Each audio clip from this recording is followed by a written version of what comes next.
The history of what is today the Philippines started with the arrival of its first humans. It is believed they used rafts or boats around 60,000 years ago, with groups of diverse people settling in the archipelago. Some of these groups started to develop and expand into bigger settlements, and in the next thousands of years, they evolved into what some scholars believe to be considered early states. Austronesians and afterwards speakers of the Malayo-Polynesian languages began to arrive in successive waves beginning about 4000 BC. According to the existing evidence, a jade culture existed on these lands, starting with the Neolithic era. By 1000 BC, it is believed that the inhabitants of the archipelago had developed into 4 distinct kinds of people: tribal groups, warrior societies, the petty plutocracy, and the harbor civilizations. Also important to note is the fact that the metallurgy reached the archipelago due to trade with India. Around 300 to 700 AD, the seafaring people of the islands began to trade with the Indianized kingdoms in the Malay archipelago and the nearby East Asian principalities, adopting influences from both Buddhism and Hinduism. Some cultures of present-day Vietnam showed evidence of an extensive trade network. Artifacts and goods were traded, such as glass, agate, or gold. There were also other items present in the region which were most likely imported, including ear ornaments that have been found in archaeological sites in the Philippines, Thailand, and Taiwan. The Indian culture influenced the Southeast Asian region starting with the 1st century. During the period of the South Indian Pallava dynasty and the North Indian Gupta Empire, Indian culture spread to Southeast Asia, and it reached the Philippines, which led to the establishment of new kingdoms largely influenced by the Indian culture and traditions. The date inscribed in the oldest Philippine document found so far, the Laguna copperplate inscription, is 900 AD. From the details of the document, written in Kawi script, the bearer of a debt, Namwaran, along with his children, is cleared of a debt by the ruler of Tondo.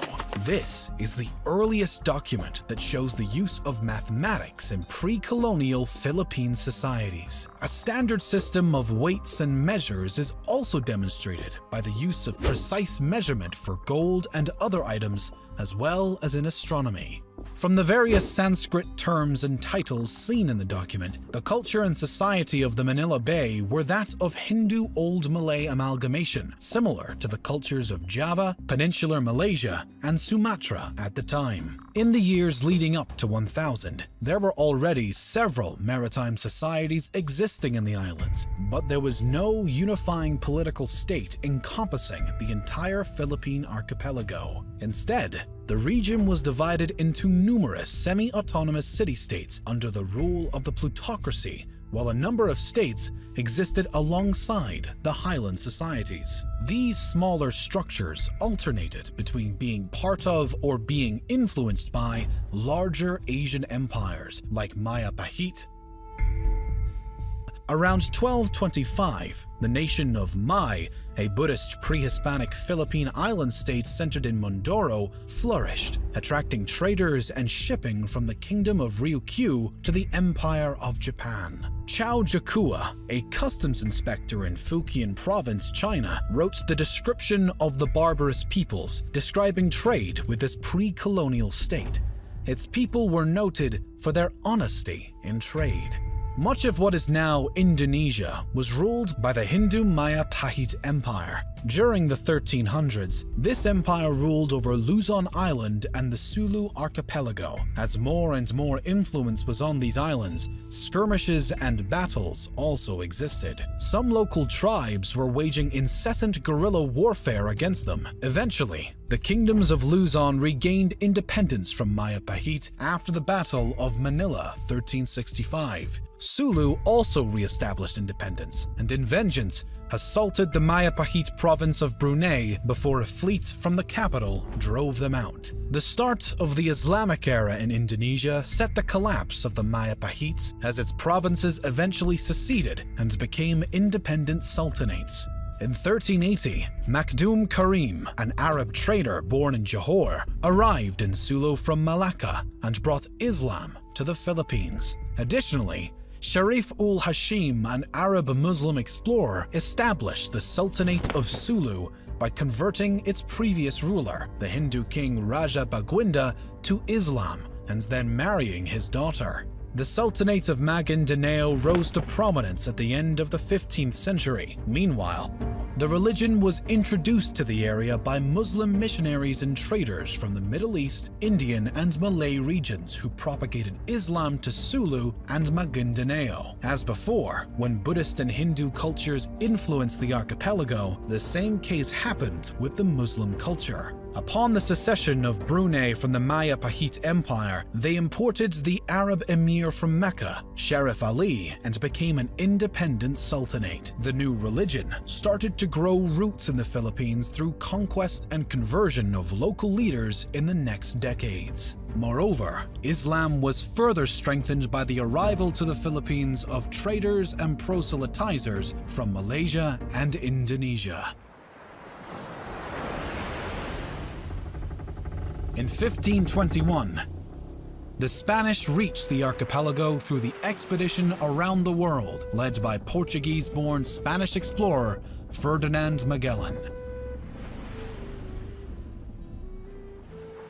Claiming the islands he saw for the Spanish Empire, he established friendly relations with some of the local leaders and converted some of them to Roman Catholicism. Because the Philippines are a large archipelago, the Spaniards started to explore many islands. However, the explorer Ferdinand Magellan was killed during the Battle of Mactan against the local ruler Lapu-Lapu. Over the next several decades, other Spanish expeditions were dispatched to the islands. In 1543, an expedition was led to the islands, naming them Philippines, in honor of Philip of Austria, who became Philip II of Spain on January 16, 1556. The name was then extended to the entire archipelago later on in the Spanish era. European colonization began in earnest when Spanish explorer Miguel López de Legazpi arrived from Mexico in 1565 and formed the first European settlements in Cebu. Through diplomatic and military annexation of some lands, incorporating local states including the Kingdom of Tondo, the Spaniards established Manila as the capital of the Spanish East Indies. In 1578, the Castilian War erupted between the Christian Spaniards and Muslim Bruneians over control of the Philippine archipelago. The Christian troops were so diverse due to generally being made up of people under the Spanish rule, including Native Americans,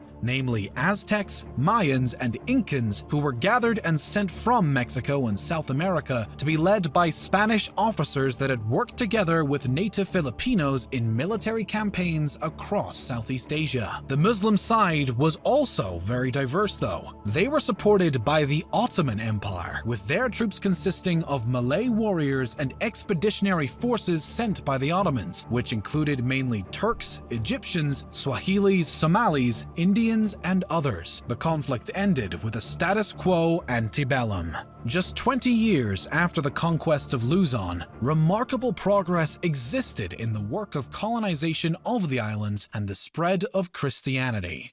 A cathedral was built in the city of Manila with an episcopal palace. Other monasteries and churches were built across islands, and more people started to convert to Christianity. Furthermore, Spanish and Mexican families settled in the new lands, creating stronger communities. Much of the archipelago came under Spanish rule, creating the first unified political structure known as the Philippines. Spanish colonial rule saw the introduction of Christianity, the code of law, and the oldest modern university in Asia. The Philippines was ruled by the Mexico-based Viceroyalty of New Spain, and after, the colony was directly governed by Spain. Many of the local people revolted in the next centuries due to some abuses made by the Spanish authorities. Their rule ended after the American-Spanish War at the end of the 19th century in 1898. The Philippines became a territory of the United States. The United States then established the insular government to rule the Philippines. In 1907,